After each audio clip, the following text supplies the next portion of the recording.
Very good afternoon, very good afternoon everyone.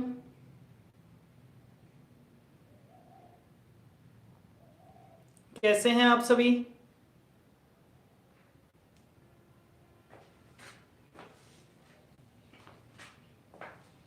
आज से हम चालू करने जा रहे हैं आपका एक नेक्स्ट सब्जेक्ट, जिसे हम कहते हैं फाइनेंशियल अकाउंटिंग।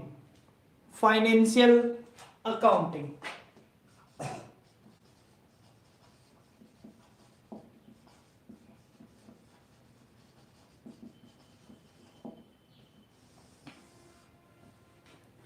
फाइनेंशियल अकाउंटिंग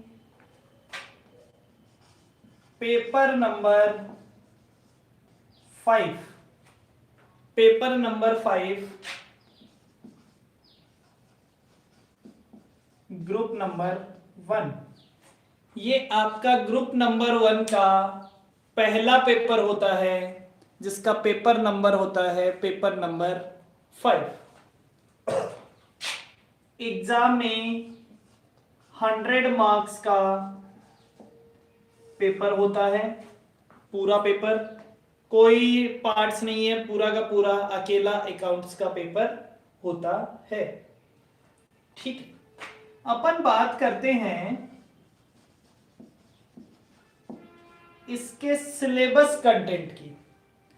तो इसके सिलेबस को मैंने और आपके इंस्टीट्यूट ने कुछ पार्ट्स में डिवाइड कर रखा है।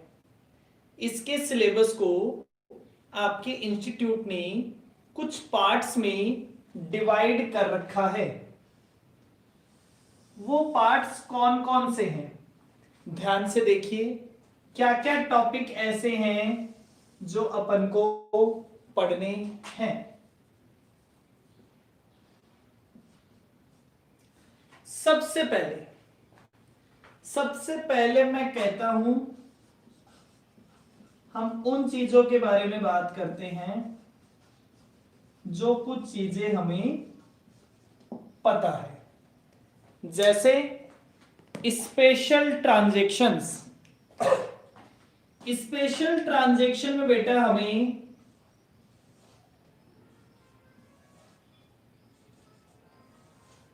One, two, three and 4 4 topic पढ़ने हैं। That is consignment accounts,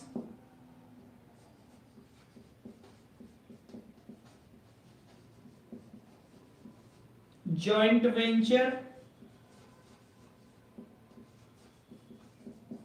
bills of exchange, और लास्ट वाला है इंश्योरेंस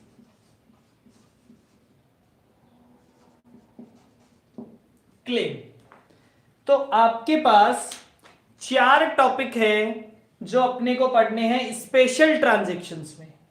ये 3 टॉपिक ऐसे हैं बेटा जो आपके फाउंडेशन में भी थे और जो आपके यहां पे भी हैं। ये आपके फाउंडेशन में भी थे, यहां पे भी हैं, और एक नया टॉपिक इसमें और ऐड हो गया, दैट इज इंश्योरेंस क्लेम। और ये एक ऐसा चैप्टर है जिससे हर साल एग्जाम में क्वेश्चन आता ही आता है, एक कंपल्सरी क्वेश्चन की तरह। ठीक है, तो मोस्ट इंपॉर्टेंट टॉपिक है एग्जाम के लिए।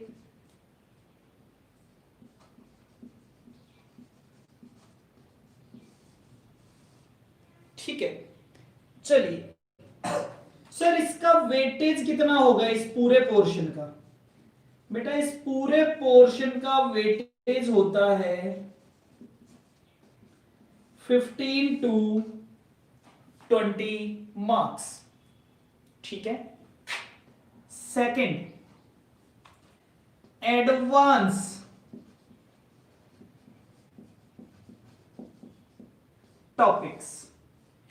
कुछ एडवांस टॉपिक, एडवांस अकाउंटिंग के टॉपिक आते हैं topic number 1,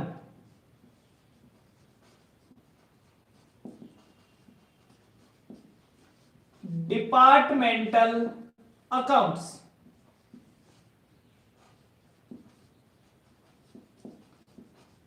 branch accounts. Topic number 3, royalty accounting.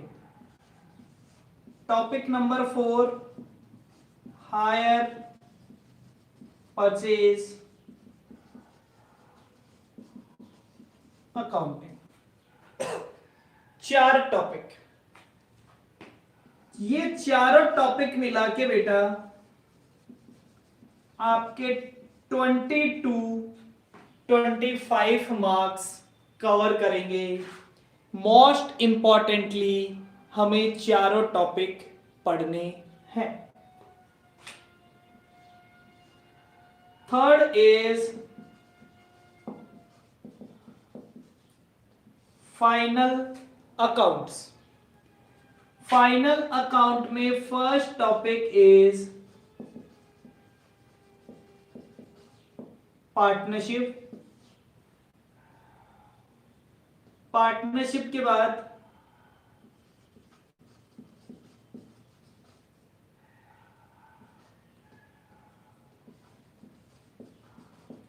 Sole proprietor. Sole proprietor की हम बात करें तो ट्रेडिंग, P&L, बैलेंस शीट, जो हमने वहां पे पढ़े होते हैं। Third is NPO, non profit organisation. और fourth is incomplete records. Fourth is incomplete records.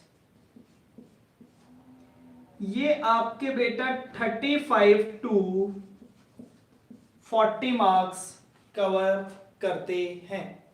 ये 4 टॉपिक आपके 35 to 40 मार्क्स कवर करते हैं। इसके बाद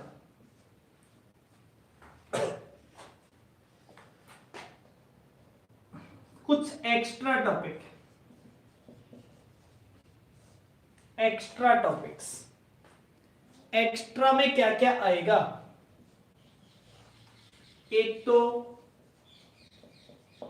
basic of accounts, journal entry, cash book, theory, जो आपने अपने फाउंडेशन में पढ़ा होता है, एकदम बेसिक वाला, शुरू वाला कंटेंट, जहां से केवल एमसीक्यू में कुछ क्वेश्चन पूछे जाते हैं, that are MCQ.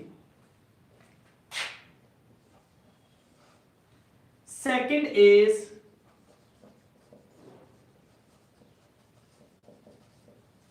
Self balancing. एक चैप्टर होता है self balancing and sectional balancing.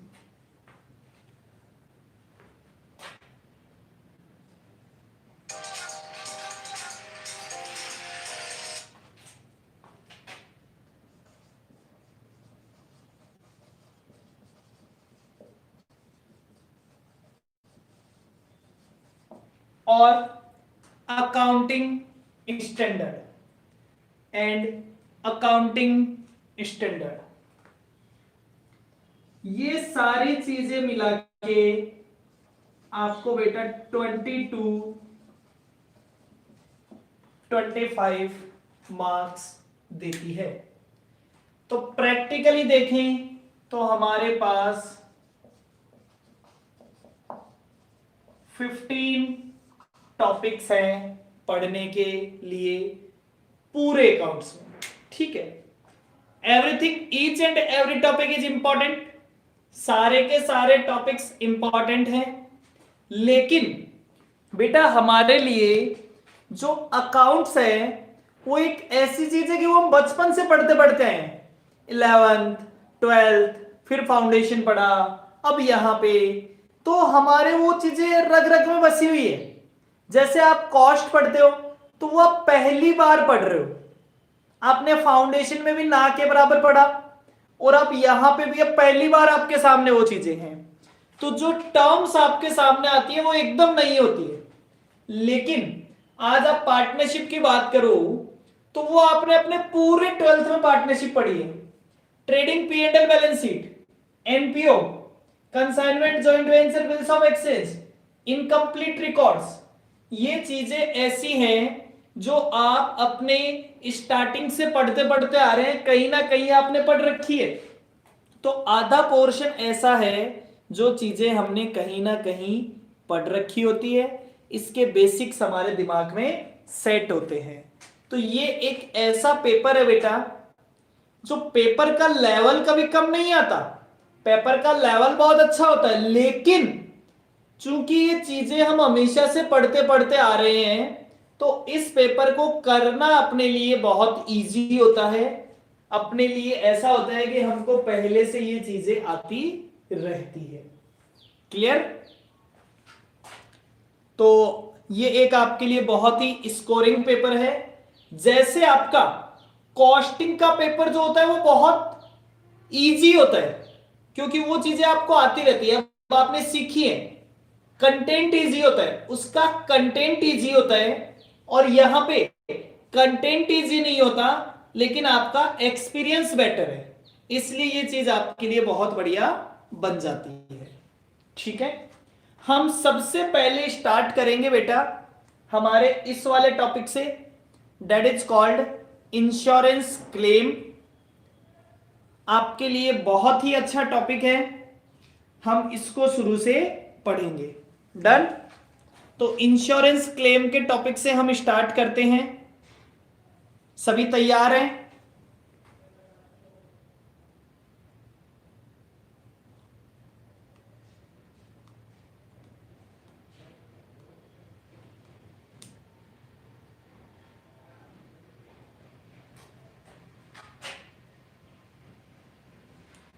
Yes sir, चलिए।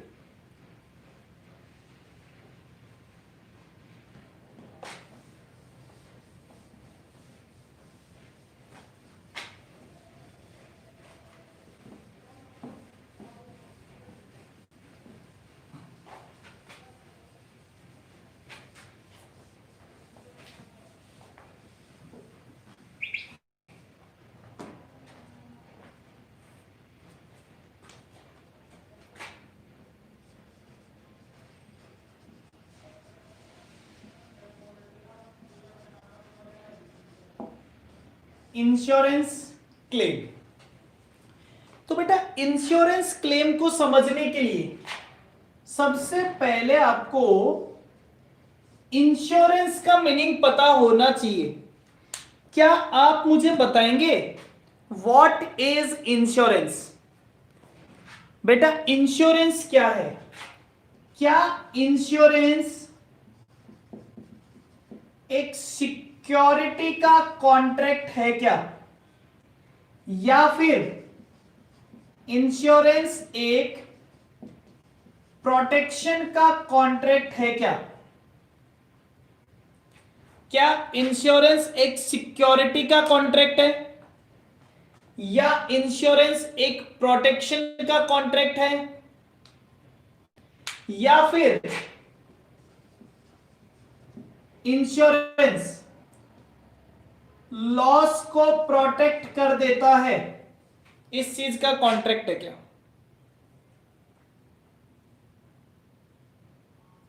सोच के देखिए बेटा, अगर इंश्योरेंस एक सिक्योरिटी का कॉन्ट्रैक्ट होता, अगर इंश्योरेंस एक सिक्योरिटी का कॉन्ट्रैक्ट होता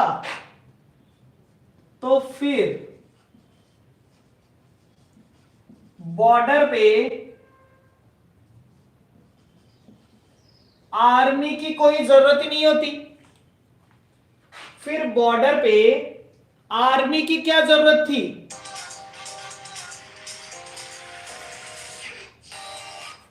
हेलो, हाँ सर। सर क्लास में हूँ, मैं क्लास के बाद करता हूँ। ठीक है बस। बॉर्डर पे आर्मी की कोई जरूरत नहीं होती, ठीक है। आर्मी की कोई नीड ही नहीं होती। भाई आप तो इंश्योरेंस करा दो, फिर आप तो सिक्योर्ड हो। कोई गोली अगर आती है तो वो यहां तक आएगी और यहां आके रुक जाएगी। क्यों रुक जाएगी? क्योंकि आपने तो इंश्योरेंस करा रखा है। आप तो कहते हो ना मैं तो सिक्योर्ड हूं साहब, हम तो सिक्योर्ड हैं, हमारा तो कुछ भी नहीं बिगड़ सकता। इसी तरह से प्रोटेक्शन, प्रोटेक्शन प्रोटेक्शन है साहब, मुझे बॉडीगार्ड रखने की कोई जरूरत नहीं है, बुलेट प्रूफ जैकेट पहनने की कोई जरूरत नहीं है। बॉर्डर पे जो लोग खड़े हैं उनको बुलेट प्रूफ जैकेट मत दो, उनको कह दो इंश्योरेंस करा लो बस। आपकी डेथ नहीं हो सकती, ये भी नहीं है, तो ना ही ये प्रोटेक्शन का कॉन्ट्रैक्ट है। क्या लॉस नहीं होगा? लॉस तो होगा। इंश्योरेंस वाले कहते हैं मेरी मम्मी को कि साहब आप तो इंश्योरेंस करा लो, फिर कोई टेंशन नहीं है। जिस दिन मेरी डेथ हो जाएगी मेरी मम्मी ऑफिस आके कहेगी इंश्योरेंस के कि साहब हमें तो हमारा बेटा चाहिए, मेरे घर वाले जाएंगे, क्या इंश्योरेंस कंपनी उनको उनका बेटा दे देगी? नहीं दे सकती। तो क्या लॉस की भरपाई कर दी जाती है क्या? नहीं। तो सर फिर इंश्योरेंस है क्या? फिर इंश्योरेंस है क्या? आपने कई बार इंश्योरेंस का एड देखा है, उसमें वो कहते हैं लॉस और फिर कहते हैं कि इंश्योरेंस कॉन्ट्रैक्ट मार्केट रिस्क के अधीन होते हैं, कृपया ध्यान दे, ठीक है। इसीलिए वो जल्दी से बोल के निकल जाते हैं। तो प्रैक्टिकल लाइफ में इंश्योरेंस क्या होता है? इंश्योरेंस का मतलब होता है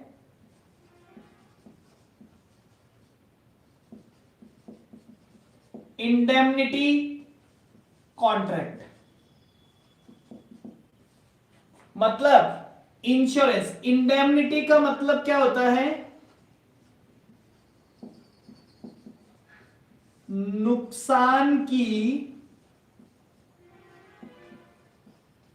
भरपाई, और वो भी किसमें? Financial assistance.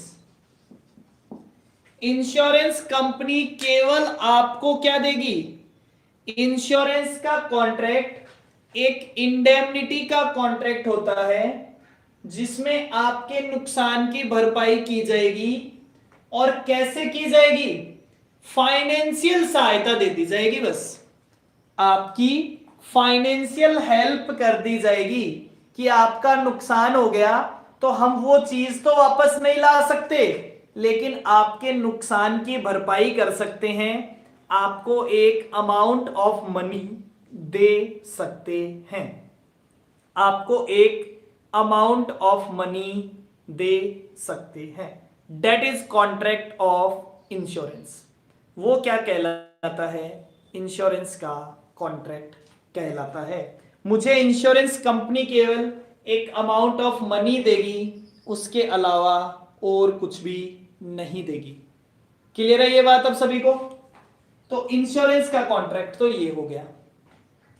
अब हमें इंश्योरेंस नहीं पढ़ना, हमें इंश्योरेंस का क्लेम पढ़ना है, ठीक है। ये थ्योरेटिकल बात थी, प्रैक्टिकली आपके कहीं काम नहीं आएगी, फिर भी आपको यह बात पता होनी चाहिए, ठीक है बेटा। अब मुझे आपसे एक बात और पूछनी है इंश्योरेंस के कॉन्ट्रैक्ट की। इंश्योरेंस बस एक ही थ्योरेटिकल बात हो रहा है, बाकी हम कहीं भी थ्योरेटिकल बात नहीं करेंगे, हम पूरे चैप्टर में प्रैक्टिकल बातें करेंगे। मुझे आपसे केवल एक थ्योरेटिकल बात और करनी है, क्योंकि ये आपके यहां तो काम आएगा ही आएगा, आपके सेकंड ग्रुप में एक कंपनी अकाउंट्स और होता है, वहां भी ये थ्योरेटिकल क्वेश्चन आपसे कई बार पूछा जाता है। तो इंश्योरेंस कॉन्ट्रैक्ट के कुछ प्रिंसिपल होते हैं, इंश्योरेंस के कॉन्ट्रैक्ट के कुछ प्रिंसिपल होते हैं। वैसे पहला प्रिंसिपल तो मैंने आपको बता दिया कि ये कॉन्ट्रैक्ट ऑफ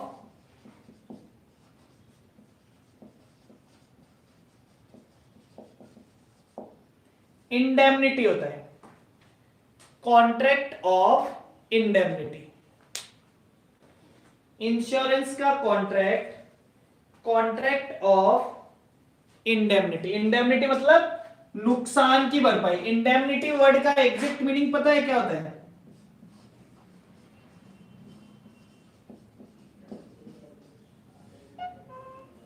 इंडेमनिटी वर्ड का एग्जैक्ट मतलब होता है क्षतिपूर्ति, नुकसान की भरपाई का कॉन्ट्रैक्ट होता है। ठीक है, आगे चलते हैं। सेकंड,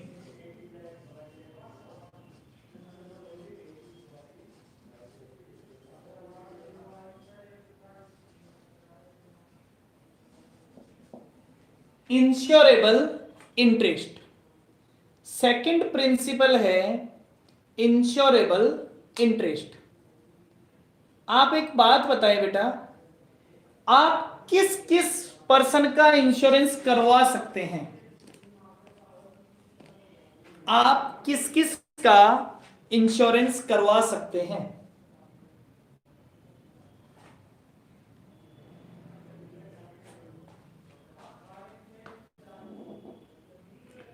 हम किस किस का इंश्योरेंस करवा सकते हैं?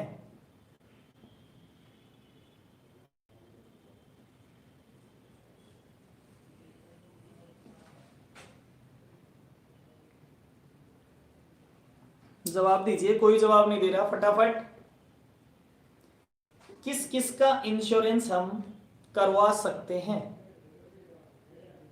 ह्यूमन बींग्स नहीं, ह्यूमन बींग्स का तो करवा सकते हैं।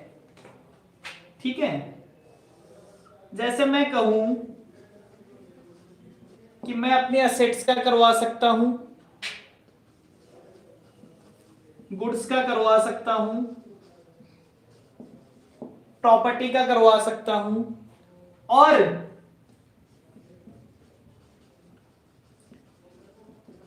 ह्यूमन बींग्स का करवा सकता हूं।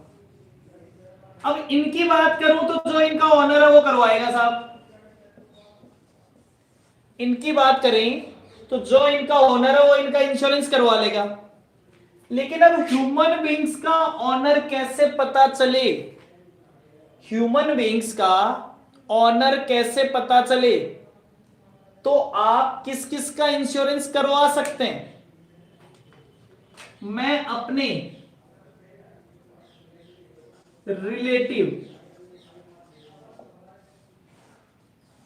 मैं अपने रिलेटिव का इंश्योरेंस करवा सकता हूं। मैं अपने रिलेटिव्स का इंश्योरेंस करवा सकता हूं, जैसे फादर, मदर,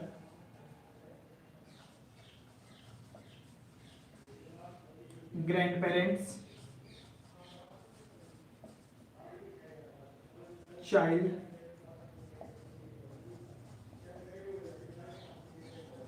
स्पाउस। ठीक है, और आगे कहते हैं, क्या मैं अपने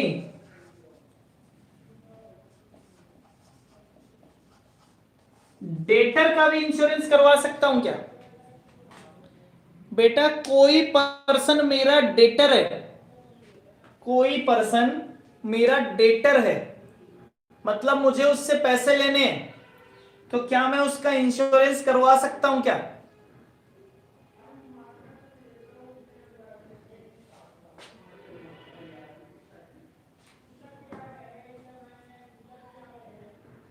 कोई मेरा डेटर है, क्या मैं उसका इंश्योरेंस करवा सकता हूं क्या?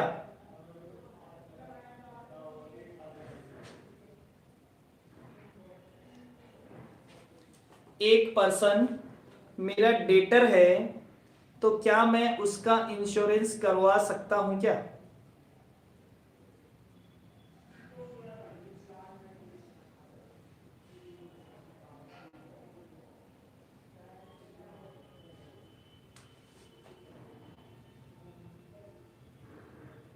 जल्दी से बताइए।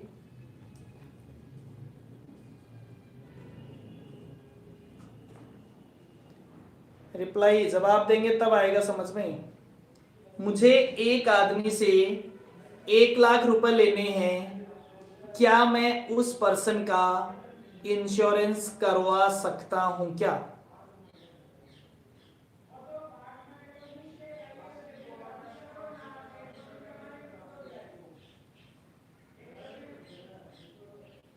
यस सर, करवा सकते हैं।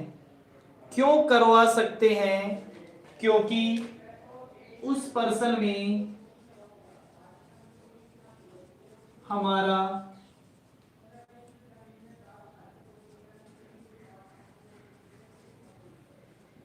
इंश्योरेबल इंटरेस्ट होता है। उस पर्सन में हमारा इंश्योरेबल इंटरेस्ट, मुझे उससे पैसे लेने, कल को उसकी डेथ होगी तो उसकी डेथ होने से मुझे नुकसान होता है। आज ये मेरे रिलेटिव्स हैं, इनकी डेथ होने से मुझे नुकसान होता है, ये मेरा इंश्योरेबल इंटरेस्ट है। तो उसने कहा कि आपका कोई ना कोई इंटरेस्ट होना चाहिए, आपका कोई ना कोई हित होना चाहिए, आपका कोई ना कोई इंटरेस्ट है उस पर्सन से, तो आप उसका आप उसका इंश्योरेंस करवा सकते हैं। क्योंकि इंश्योरेंस कंपनी पूछेगी कि आप इसका इंश्योरेंस क्यों करवाना चाहते हैं, आप उसका इंश्योरेंस क्यों करवाना चाहते हैं। ठीक है, ओके। अब मैं आपसे एक क्वेश्चन पूछने जा रहा हूं, बड़ा इंटरेस्टिंग है। ठीक है, सभी लोगों के लिए इंटरेस्टिंग है। क्या आप अपनी गर्लफ्रेंड या अपने बॉयफ्रेंड का इंश्योरेंस करवा सकते हैं क्या? हाँ, सभी खिल गए, देखो सभी खुश हो गए, है ना? हाँ, जल्दी से बताएं, क्या आप उनमें से आप अपनी गर्लफ्रेंड या बॉयफ्रेंड का इंश्योरेंस करवा सकते हैं क्या?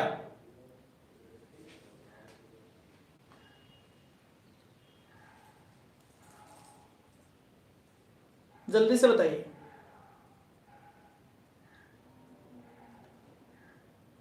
नहीं करवा सकते, क्यों? इंटरेस्ट नहीं है। एक बार उसको कह के देखो तुम में इंटरेस्ट नहीं है, एक बार कह के देखो इंटरेस्ट नहीं है। इन्होंने कहा इंश्योरेबल इंटरेस्ट होना चाहिए, आप कहते हो इंश्योरेंस नहीं करवा सकते, मतलब इंटरेस्ट नहीं है।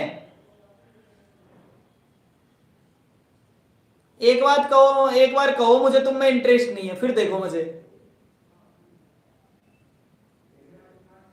सत्यक, ट्राई करना।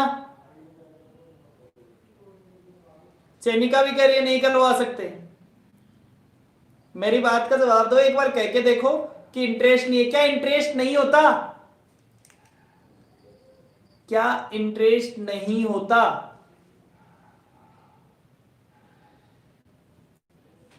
तो बोले कि मैं एक वर्ड लिखता हूं, फ्रेंड, इंश्योरेंस के टर्म्स में ये कोई रिलेटिव नहीं होता है। इंश्योरेंस की टर्म में कोई रिलेशन नहीं होता है। ये सबसे बड़ा रिलेशन है, सबसे ज्यादा सही है, सबसे ज्यादा काम में आने वाला है। लेकिन इंश्योरेंस के टर्म में फ्रेंड कोई रिलेशन नहीं होता। आप किसी का फ्रेंड होने के नाते आप उसकी इंश्योरेंस के लिए अप्लाई नहीं कर सकते। अगर आप रिलेशन में लिखते हैं फ्रेंड तो आपकी एप्लीकेशन रिजेक्ट हो जाएगी। ठीक है, तो इंश्योरेबल इंटरेस्ट। लेकिन आपकी शादी हो जाए, क्या आप इंश्योरेंस करवा सकते हैं क्या? आपकी शादी हो जाए, क्या आप इंश्योरेंस करवा सकते हैं उसी से? तो आप इंश्योरेंस करवा सकते हैं, बिल्कुल करवा सकते हैं, क्योंकि फिर वो स्पाउस की कैटेगरी में आ जाता है। डन। तो ये बात हमेशा ध्यान रखें, केवल एक ही चीज ऐसी है जो इंश्योरेबल इंटरेस्ट के बाहर होती है उसको कभी काउंट नहीं किया जाता है। क्लियर? ठीक है, तो इसे कहते हैं इंश्योरेबल इंटरेस्ट। मतलब इंश्योरेंस करवाने के लिए इंश्योरेबल इंटरेस्ट होना जरूरी है। Point number third, principle of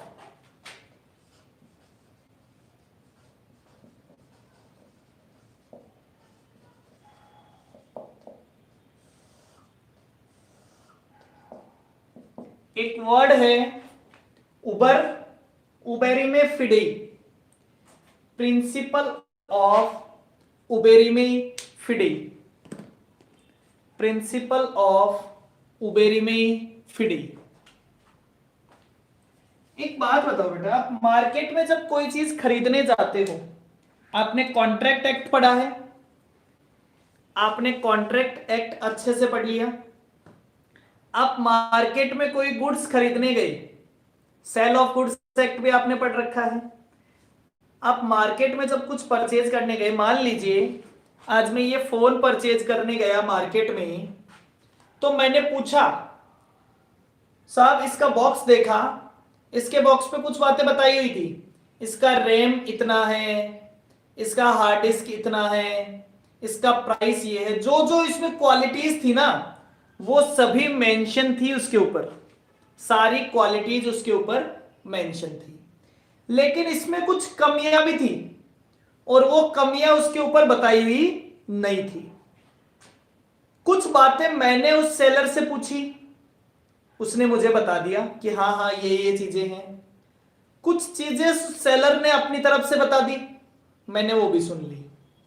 लेकिन कोई पॉइंट ऐसा था जैसे कि इसके बॉक्स में ईयरफोन आएगा या नहीं आएगा, ना तो मैंने पूछा, ना उस सेलर ने कहा था कि वही आएगा और फिर ना आया हो। अगर उसने कहा था आएगा फिर नहीं आया हो तब तो प्रॉब्लम है। ना तो उसने कहा था आएगा, ना मैंने पूछा कि आएगा, और मैं उसको खरीद के ले आया और उसमें ईयरफोन नहीं निकलता है। उसके बॉक्स पे कहीं लिखा हुआ भी नहीं है कि ईयरफोन होना चाहिए था कंटेंट्स में। तो क्या ये एक वैलिड कॉन्ट्रैक्ट है या ये एक इनवैलिड कॉन्ट्रैक्ट है? क्या ये एक वैलिड कॉन्ट्रैक्ट है या एक इनवैलिड कॉन्ट्रैक्ट है?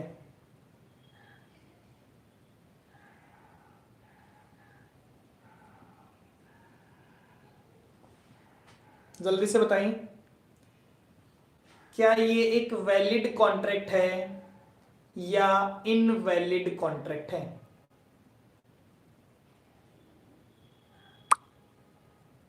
जल्दी, फास्ट।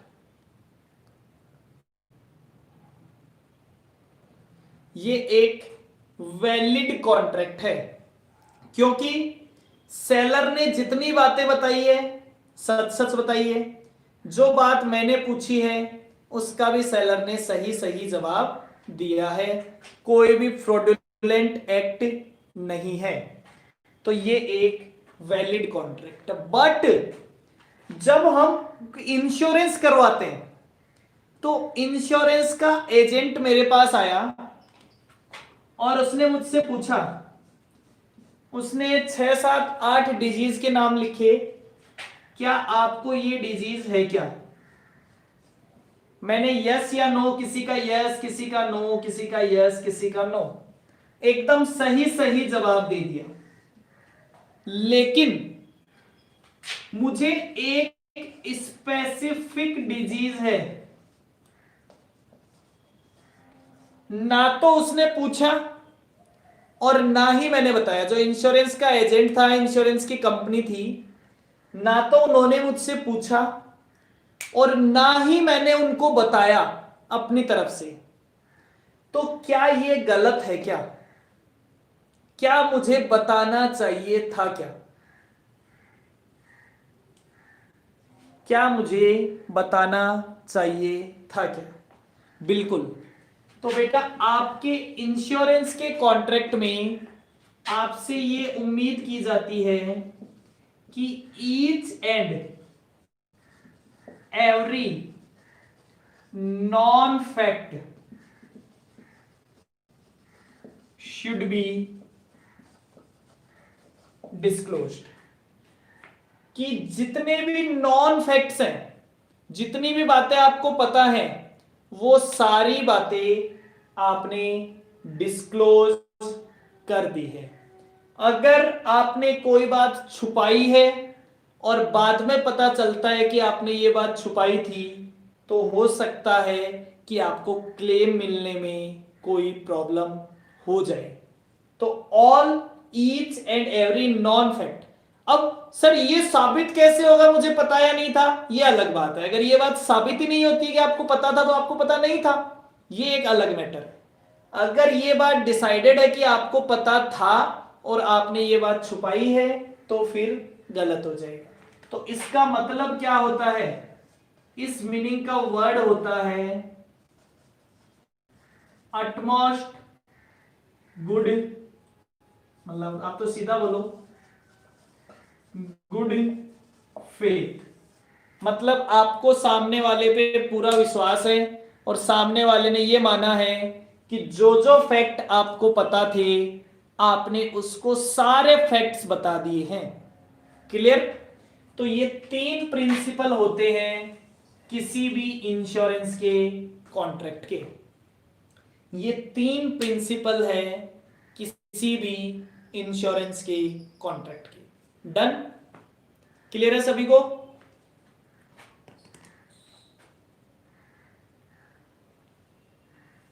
हाँ जी, सभी लोग जवाब दे फटाफट से। क्या ये तीनों फैक्ट सभी को क्लियर हैं? Yes sir.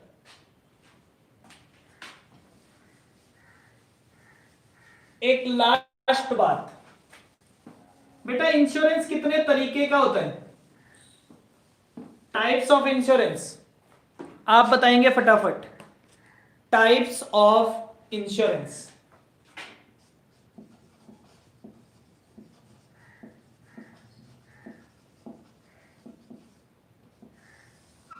Types of insurance. Insurance कितने तरीके का होता है?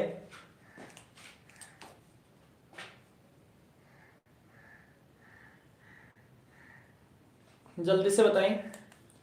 Types of insurance.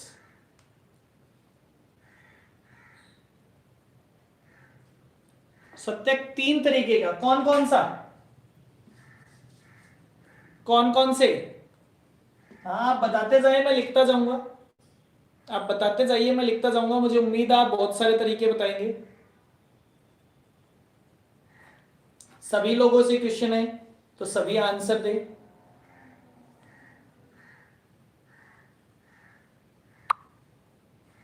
हाँ, ये कह रहा है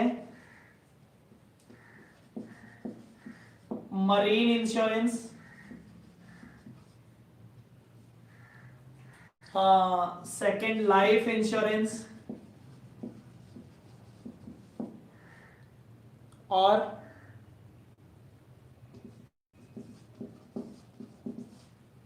बताएं बताएं। मैं उम्मीद कर रहा हूं आप मुझे बहुत सारे नाम बताएंगे, मेरे पास जगह कम पड़ जाएगी, इतने नाम बता देंगे आप।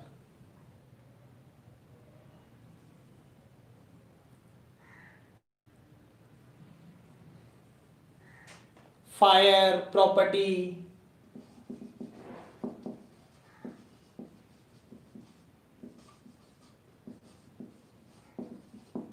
और बताएं, बहुत अच्छे, गजब।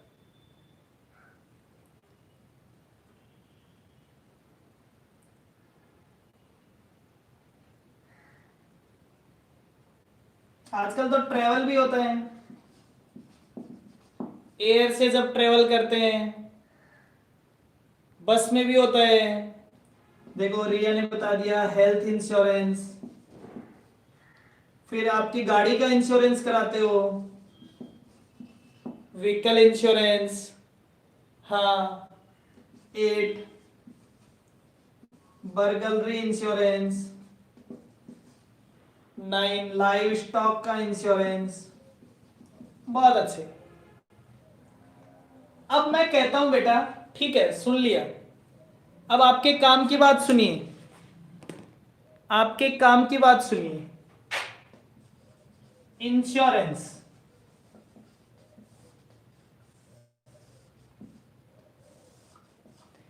केवल और केवल दो टाइप का होता है।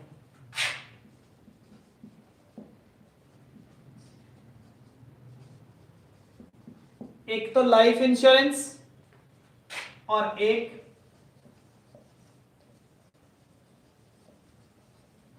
General insurance. लाइफ को छोड़ के ये जितने भी है ना, ये सारे किस में आते हैं? जनरल इंश्योरेंस में। लाइफ को छोड़ के ये सारे के सारे इंश्योरेंस किसका पार्ट होते हैं? जनरल इंश्योरेंस का। चाहे आप व्हीकल बोलो,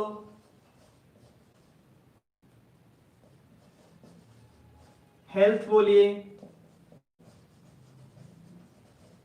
प्रॉपर्टी बोलिए, फायर बोलिए, या मैं कहता हूं बिजनेस इंश्योरेंस, अपने बिजनेस का इंश्योरेंस। बेटा बिजनेस में किस चीज का इंश्योरेंस करवाएंगे? अपने बिजनेस में किस चीज का इंश्योरेंस करवाएंगे? बिजनेस में किस चीज का इंश्योरेंस करवाएंगे? बिजनेस में पहला इंश्योरेंस करवाएंगे स्टॉक का। असेट तो बेटा हर जगह ही होता है। जो बिल्डिंग है वो बिल्डिंग चाहे बिजनेस की बिल्डिंग हो, बिजनेस नहीं होगा तो भी बिल्डिंग होगी। उस बिल्डिंग में चाहे बिजनेस चल रहा हो चाहे नहीं चल रहा हो, वो बिल्डिंग का इंश्योरेंस कराया जा सकता है। स्टॉक तभी होगा जब बिजनेस होगा। अगर बिजनेस नहीं होगा तो स्टॉक नहीं होगा। तो इसलिए मैंने वर्ड बोला स्टॉक, क्योंकि स्टॉक वर्ड हमारे घर पे अगर मान लीजिए गुड्स पड़ा है तो हम उसे एसेट कहते हैं, लेकिन वो अगर शॉप पे पड़ा है तो हम उसे स्टॉक कहते हैं। डन। और दूसरा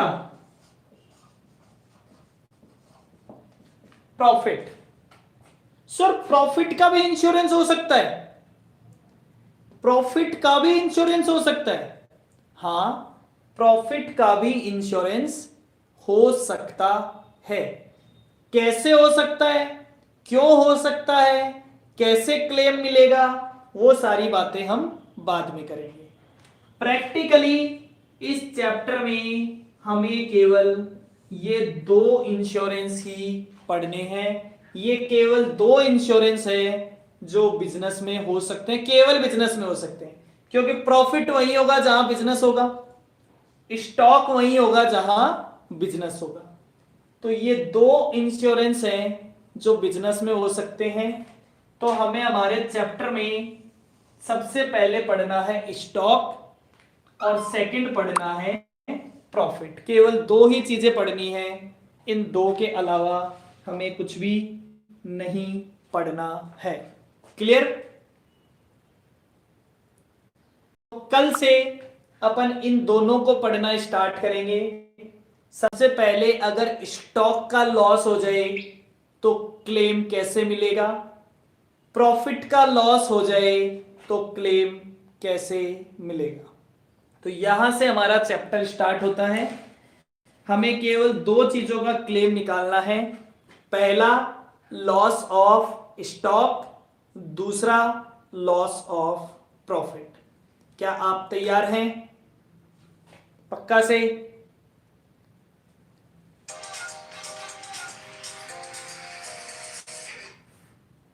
जल्दी से जवाब दीजिए सभी लोग।